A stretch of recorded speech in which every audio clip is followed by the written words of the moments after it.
마태복음 1장 6절에서 11절입니다. 다윗부터 요시야까지입니다. 다윗 왕에서부터 바벨론이라 끌려갈 때까지, 그러니까 이스라엘 최강의 왕국이었던 다윗 때에서부터 나라가 망하는, 그래서 이스라엘이 바벨론으로 끌려가는 때까지의 족보입니다. 6절 보면 다윗이 우리아의 아내에게서 솔로몬을 낳습니다. 그 남의 아내에게서 아들 낳았다는 겁니다. 참 부끄러운 일이죠. 다윗이 그 나라가 이제 정리될 때에 부하들은 전장에 보내놓고 자기는 이제 성에서 거닐다가 여자가 목욕하는 걸 보고 그 여자를 범한 겁니다. 그 우리아의 아내 바세바인데 임신을 하게 된 겁니다. 그 임신한 사실을 사람들이 알면 창피하죠. 그래서 그 사실을 숨기려고 우리아를 죽게 합니다. 자기 과오를 숨기기 위해 부하를 죽게 한 다윗입니다. 의외의 모습이죠. 그렇게 해서 우리아가 전장에서 이제 죽는데, 그 후에 우리아의 아내를 자기 아내로 삼습니다. 법적으로는 다윗의 아내이죠.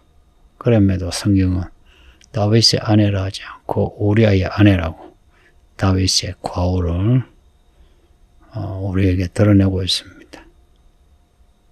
하나님은 이렇게 하시는 분입니다. 그래서 성경을 보면 우리가 이해하지 못하는, 이해하기 힘든 일들이 많습니다. 어쩌면 이런 우리들의 과오, 우리들의 부조리, 모순에도 불구하고 하나님은 하나님의 이야기를 완성해 나가시는 정말 전지전능하신 하나님이시다 라는 것을 알 수 있습니다. 다윗이 바세바 범했지만, 우리아를 죽게 했지만, 근데 결국 바세바에게서 솔로몬이 나왔다. 그 솔로몬이 왕들 중에서 가장 똑똑한 왕이라 하죠. 그런 솔로몬이 바세바에게서 나왔다. 그 참 놀라운 일입니다. 하나님이 손대시면 생각지 못하는 놀라운 일이 일어나니까 하나님의 터치를 스스로 받으려고 하세요. 엎드려야 터치를 받지, 엎드리지 않고 가만히 있는데, 혹은 하나님하고 맞짱 뜨듯이 해보려면 하시오 라는 식으로 하면 하나님의 터치는 없습니다. 그러니 교회 다녀도 아동바동 자기 힘으로 살죠. 이제 그렇게 사는 게 이제 자기 의가 되고 자랑이 되고, 사람들에게 내가 이렇게 살았다 자랑하죠. 그 교회 안에서도 그렇게 하는 분들이 적지 않거든요. 여러분은 그렇게 천박하게 믿지 마세요. 이런 이야기 읽으면 하나님의 깊은 경륜, 또 우리의 부조리의 모순을 덮으시면서 하나님의 뜻을 관철시키는, 이런 하나님을 경외하면서 더 하나님을 잘 믿어야죠. 다윗의 아들들 다 다윗을 힘들게 했잖아요. 근데 다윗이 그 남의 아내 빼앗아 낳은 아들 바세바가 여자로서 행복했는지 모르겠는데요. 근데 그런 우여곡절이 있는데, 그런 우여곡절 속에 바세바에게서 솔로몬을 낳게 하셨다는 것, 정말 하나님의 특별한 이야기입니다. 나중된 자 먼저 되고, 먼저 된 자 나중되는, 이런 하나님의 이야기입니다. 이런 반전을 기대하세요. 중간에 나오는 왕들의 이야기는 구약의 그 역사서, 사무엘상하, 열왕기상하, 역대기상하, 이런 이야기를 참고하세요. 분명 출애굽이 성경에서, 특히 구약에서 가장 큰 사건임에도 불구하고 출애굽과 같은 굵직한 사건은 나오지 않고 바벨론으로 끌려갈 때 이제 이 사건이 기록됩니다. 물론 그 족보에서 어떤 굵직굵직한 사건이 그때마다 있었죠. 근데 그건 생략하고 바벨론으로 끌려갈 때를 이렇게 기록한 거 의미가 있지 않겠습니까? 바벨론으로 끌려간 역사를 기억하라는 겁니다. 애굽에서 나올 때 이걸 기록하지 않고 바벨론으로 끌려갈 때를 기록한 거. 또 다윗이 우리아의 아내를 취한 거. 이제 이걸 우리로 하여금 상기시키는 거. 왜 그랬을까요? 우리로 하여금 좀 더 겸손하라는 거죠. 바벨론으로 끌려갈 때 요시아가 그의 아들들을 낳았습니다. 그 아들들이 다 왕이고 또 손주도 왕입니다. 그 셋째 아들 때, 그 시드기야 때 남유다가 바벨론에게 망합니다. 그 요시아가 요고냐의 형제들을 낳았다 하는데 그 요시아 이후에 왕들이 이래요. 요아스 아들이고요. 또 요야김 아들이고요. 그 요야김, 이 요고냐가 이제 요야긴입니다. 손주입니다. 요야김의 아들이 요야긴입니다. 그리고 이제 마지막 왕이 시드기야인데 요시아가 요고냐를 낳기 전에 그 요야김을 낳은 거죠. 그 요야김은 아들, 손자는 요고냐. 요고냐가 요야긴입니다. 이렇게 성경 족보에는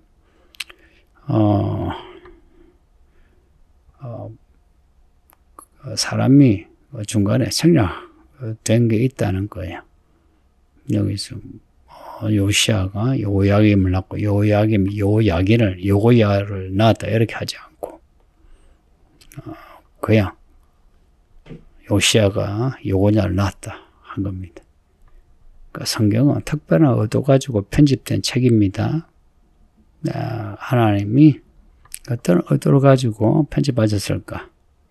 첫째는 그 본문 내용에서 그 메시지를 찾아야 하고, 두 번째, 본문의 구조에서, 앞뒤 전체 구조에서 메시지를 얻어야 합니다. 그래서 성경은 1장 읽고 2장 읽고 쭉 읽어 나가야 합니다. 그냥 제가 생각하는 주제 가지고 성경 비슷한 본문을 찾아서 읽는 거는 단편적인 유익만 있어요. 전체적인 유익은 좀 떨어져요. 그래서 성경을 쭉 읽으시라는 겁니다. 오늘 본문은 이스라엘 최강 시대에서 이스라엘 멸망의 시대까지 이야기입니다. 그 우리아의 아내 취하였던 다윗 때 최강인데 요시아의 아들들 때에 망했다. 아브라함부터 다윗까지는 다윗이 왕이 되는 이야기를 했어요. 그리고 다윗 이후는 다 왕들의 족보입니다. 그 왕들의 족보인데도 슬프게도 그 왕들이 무너지는 이야기입니다. 그래서 그 마지막에 왕들이 있죠. 요아스부터 이제 시드기야 왕까지는 다 하나님을 잘 믿지 않아요. 못됐고 어리석고요. 이런 거 이야기에 기복이 있죠. 근데 성경은 이들 이름이 다 기록이 되어 있어요. 믿음의 사람만이 아니고 하나님께 불순종하고 백성들에게 악을 행했던 사람들까지도. 그럼에도 변함없는 것은 하나님의 경륜입니다. 그 경륜의 목적이 뭐라고 했어요? 우리를 구원하시는 겁니다. 그러니까 우리 인생에서도 이런 기복이 있으나 변함없는 것은 하나님의 구원 이야기입니다. 그 구원 이야기가 하나님의 은혜입니다. 사람이 무엇으로 사노? 우리끼리 사랑하고 위하고 하는 걸로 사는 거 아닙니다. 그거는 인문학적인 생각이고 성경적인 생각은 하나님 은혜로 삽니다. 그러니 성경 마지막 구절에 주 예수의 은혜가 내 모든 사람에게 있을지어다 하죠. 우리에게 하나님의 은혜가 늘 넘치길 바랍니다. 오늘 이 본문에 다윗의 우리의 아내에게서 솔로몬을 낳았다 하는 이 구절 잊지 마세요. 앞에 나왔던 라합이라든지 루시라든지 다말 이런 여자들은 그 의로움이 나타나요. 근데 바세바의 경우 그 의로움이 아니거든요. 그러니까 하나님은 우리의 의로움으로만 하나님의 뜻을 관철시키는 게 아니고 하나님은 모든 것을 합력하여 하나님의 뜻을 이루신다. 그래서 이런 하나님의 반전과 아이러니를 아우르는 하나님의 전지전능하심, 이걸 알면 하나님 앞에 엎드리게 돼요. 우리 중에 누구도 자기 믿음에 대해 자뻑이 있을 수 없고 자기 재능이나 돈 가지고 하나님 나를 크게 쓰신다 이런 말 못합니다.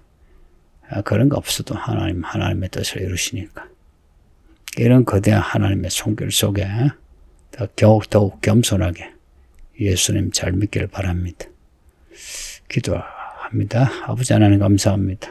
마태복음 읽기 시작하는데 이런 족보 하나님의 이야기를 읽으면서 이 긴 역사 속에서 하나님이 이루신 그 일들이 무엇인지 그리고 그 결론이 무엇인지 알게 하사 우리 주 예수님을 더 잘 알고 더 잘 믿고 마지막 때 하나님의 뜻을 이루는 하나님의 종들이 되게 해주세요.